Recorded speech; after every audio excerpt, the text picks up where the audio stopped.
Salut, chers amis en Jésus-Christ, et bonjour et bon dimanche à vous tous. Grâce au Seigneur Jésus-Christ, nous sommes arrivés au 4e dimanche du temps ordinaire, l'année A. L'Église nous invite à méditer autour de la prophétie de Sophonie au chapitre 2, verset 3, chapitre 4, chapitre 3, verset 12 à 13. La première lettre de Saint Paul aux Corinthiens, au chapitre 1, du verset 26 à 31. Et l'Évangile selon Saint Matthieu, au chapitre 5, du verset 1 à 12. Et suite à la lecture de ces trois passages bibliques, nous avons choisi le thème « L'humilité, le chemin qui mène à Dieu ». L'humilité, le chemin qui mène à Dieu. Tant que la vraie route qui mène vers une direction n'est pas empruntée, il sera impossible d'y arriver. Jésus nous dit qu'il est le chemin qui mène vers le Père, qui mène au Père. Et dans l'évangile de Saint Jean, nous avons lu que Jésus est le chemin, la vie et la vérité. Jésus disait dans l'évangile de Saint Luc, « Tout m'a été remis par mon Père. Personne ne connaît qui est le Fils sinon le Père.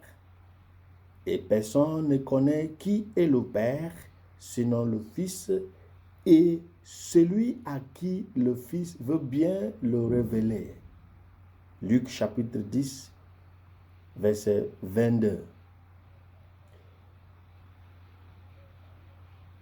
L'humilité est la marque d'un vrai apprenant ou un vrai chercheur.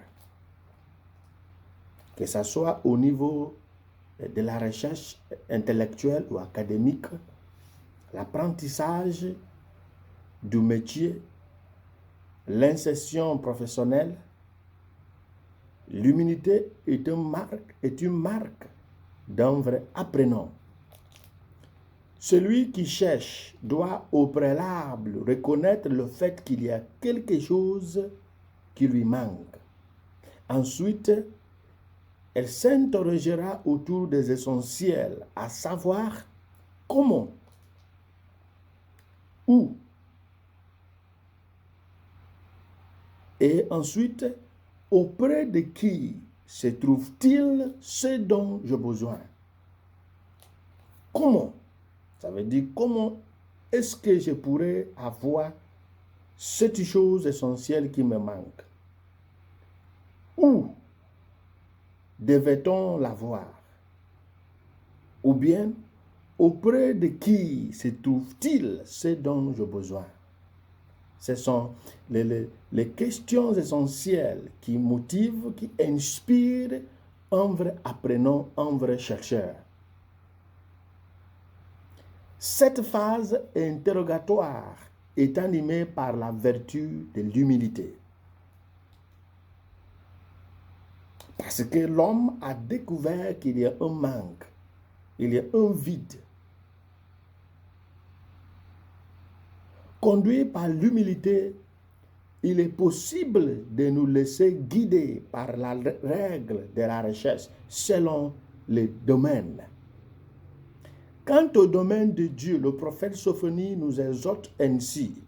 « Cherchez le Seigneur, vous tous, les humbles du pays. Qui accomplissait sa loi. Cherchez la justice, cherchez l'humilité. Peut-être serez-vous à l'abri au jour de la colère du Seigneur. » L'orgueilleux ne cherche pas, même s'il constate un manque. Celui qui vit dans l'autosuffisance ne constatera pas le manque parce qu'il a tout, même s'il n'a rien.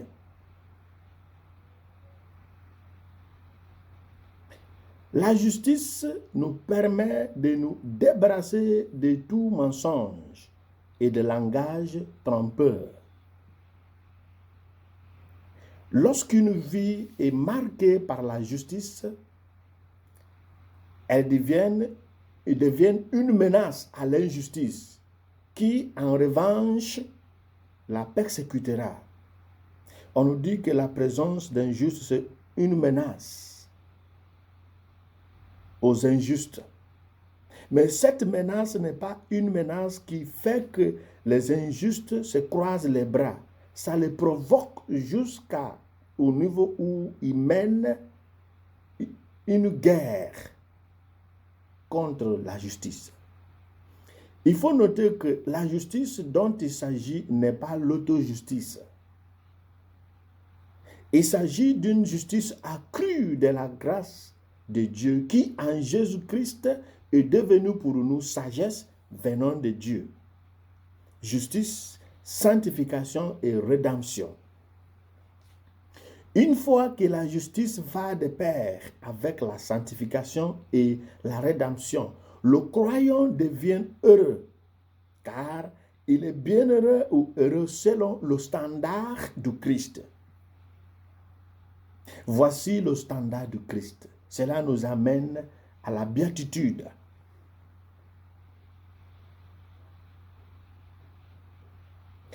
La deuxième lecture rejoint l'évangile grâce à l'expression que voici. Voilà ce que Dieu a choisi pour couvrir de confusion les sages, ce qu'il y a de faible dans le monde.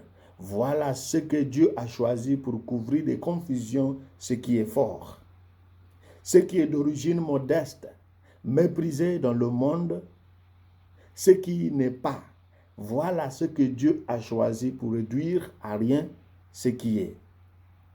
Ainsi de suite. La deuxième lecture. Cela nous montre que Dieu choisit les choses simples et les gens humbles de cœur. Il y a l'humilité déguisée. Cette humilité déguisée, c'est une sorte de l'humilité qui exploite. On joue le simple de cœur. On joue la gentillesse pour exploiter. Qu'est-ce que ça veut dire? Porter un visage simple, jouer des rôles simples pour pouvoir percer la porte du cœur de quelqu'un qui détient ce dont nous avons besoin. Ça veut dire la simplicité, l'humilité d'exploitation.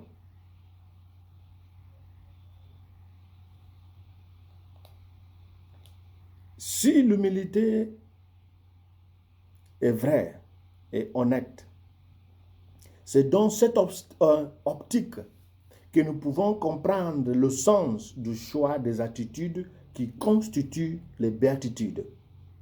Les attitudes qui constituent les béatitudes sont les suivantes.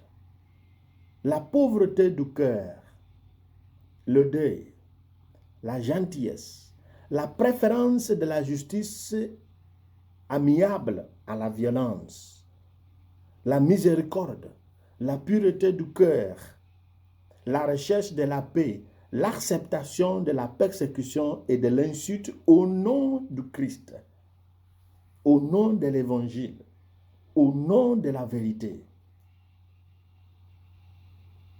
Et si nous considérons ces attitudes qui constituent la béatitude ou les béatitudes, il sera simple et clair, parce que cela saute aux yeux de voir que ce sont les signes des faibles, dans un monde où le slogan est la force et la puissance. La force, c'est la puissance. Néanmoins, Jésus a voulu que les vrais adorateurs de Dieu, selon Jean chapitre 4, versets 23 et 24, Jésus a voulu que ces vrais adorateurs de Dieu l'adorent en esprit et en vérité à travers ces signes, dit les signes du faible. À travers le chemin du faible, selon la conception ou selon la perception du monde. Pour conclure, chers frères et sœurs, en lien avec le message du mystère de l'incarnation que nous sommes invités à méditer en profondeur pendant cette période du temps ordinaire, la phase 1, la première phase. Nous sommes invités à nous laisser, en lien avec ce mystère de l'incarnation, nous sommes invités à nous laisser pénétrer par l'amour de Dieu qui a envoyé son Fils Jésus pour notre rédemption.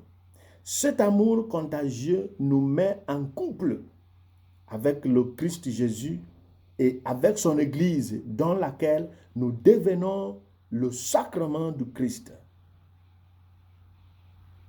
Et notre rôle, c'est d'une manière contagieuse, grâce à l'humilité vraie et non pas l'humilité exploitante. Notre mission devient de faire des autres des vrais hommes, des hommes vivres, parce que nos chants nous disent Dieu fait de nous en Jésus-Christ des hommes vivres. Tout vient de lui, tout est pour lui, il nous délivre. Qui nous donne cette grâce parce que notre justice va en pair avec la justice de Dieu, avec la sanctification et la rédemption. Qui nous bénisse au nom du Père et du Fils et du Saint-Esprit. Amen.